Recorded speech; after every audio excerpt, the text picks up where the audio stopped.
So your curiosity level increased by saw these cinematic photos and don't know how to edit. Well, Lightroom Mobile will fix your photo editing dramatically better with a cinematic touch.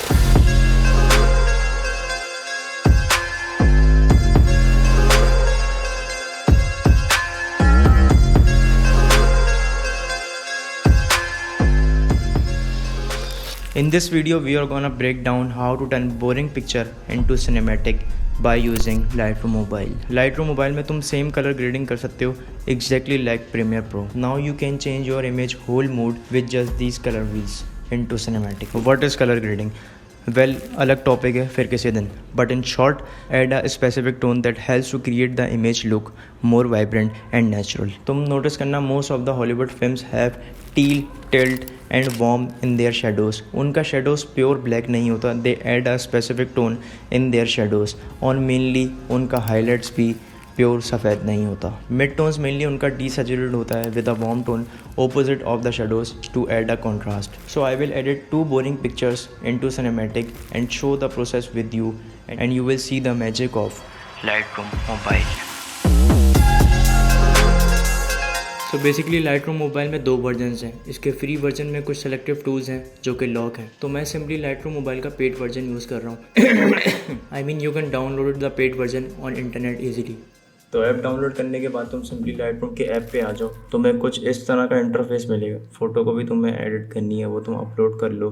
For me मैं इस process के लिए तो मैं इस picture से start ले रहा हूँ. बाय द वे मैंने सारी पिक्चर्स मोबाइल से कैप्चर की हैं. यहाँ पे लाइटरूम के कुछ टूल्स की लिस्ट है. So in this photo I am go for the teal and orange look. मुझे वार्म टोन में थोड़ा ऑरेंजी लुक चाहिए और शेडोज़ के लिए obviously I will go for the teal look. और एंड के लिए मैं तुम्हें एक मैजिक प्रोसेस दिखाऊंगा. Just wait for the and.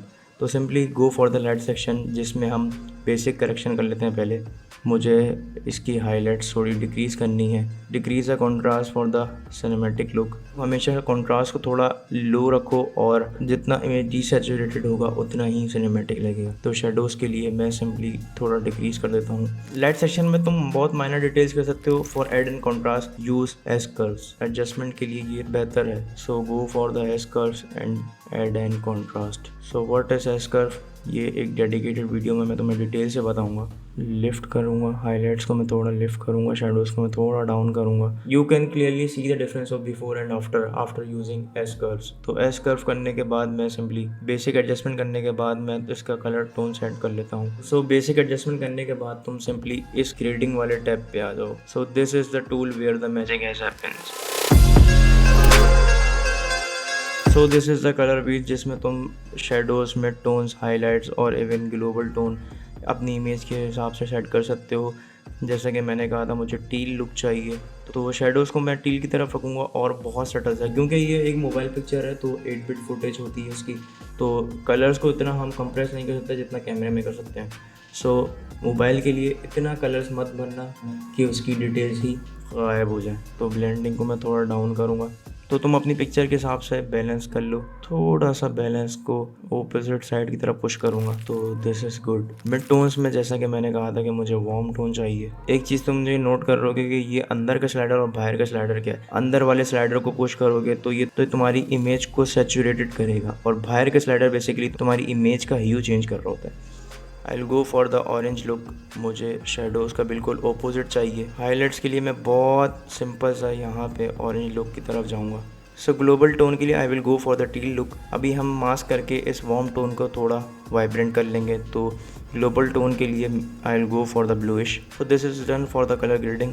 अब you can clearly see the difference before and after by using these magical wheels. इस मिक्स वाले टैब पे आ जाओ. यहाँ तुम इंडिविजुअली अपने सेक्शन के हिसाब से अगर तुम्हारी इमेज में कोई रेडिश पार्ट है तो तुम उसका ह्यू, सैचुरेशन और लुमिनेंस अपनी फ़ोटो के हिसाब से. अब इसमें देखना तुम मिड टोन्स का येलोइश लुक है तो उसको मैं थोड़ा डार्क करूँगा. ह्यूज़ की मैं थोड़ा. So it's done for this picture.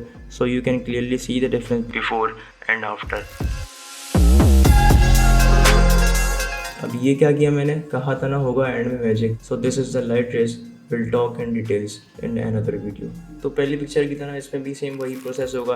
तो लाइट वाले सेक्शन में आके तुम सबसे पहले इसकी बेसिक एडजस्टमेंट कर लो। तो बेसिक एडजस्टमेंट और कलर टेम्परेचर सेट करने के बाद तुम सिंपली इस ग्रेडिंग वाले सेक्शन में आ जाओ।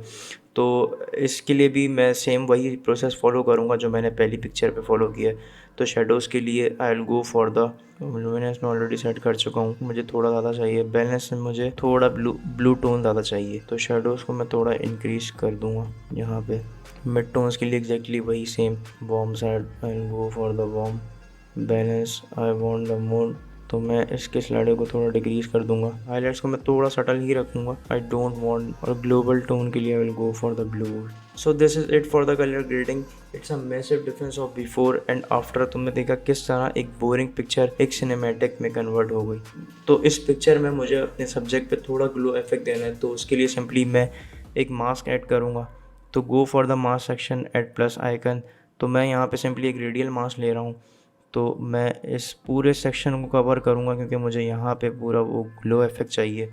तो इफेक्ट पैनल पे आके तुम इस डीहेज वाले ऑप्शन को इंक्रीज़ करो और क्लियरिटी को भी थोड़ा डिक्रीज़ कर दो। You see the magic. तो इस ग्लो इफेक्ट में मुझे थोड़ा कलर चेंज करना है, तो I am simply go for the colour section and decrease the tend for the green side. मुझे इस ग्लो इफेक्ट में ग्रीन इफेक्ट चाहिए, तो मैं सिंपली ग्रीनिश वाले इफेक्ट पे जा रहा हूँ और सैचुरेशन को मैं थोड़ा सा इंक्रीज़ करूँगा। So this is the edit of before and after. देखो, this is my workflow of edit that I learn. तुम इन टूल से प्रैक्टिस और एक्सपेरिमेंट करके इससे भी क्रेजी रिजल्ट अचीव कर सकते हो instead of wasting time in scrolling.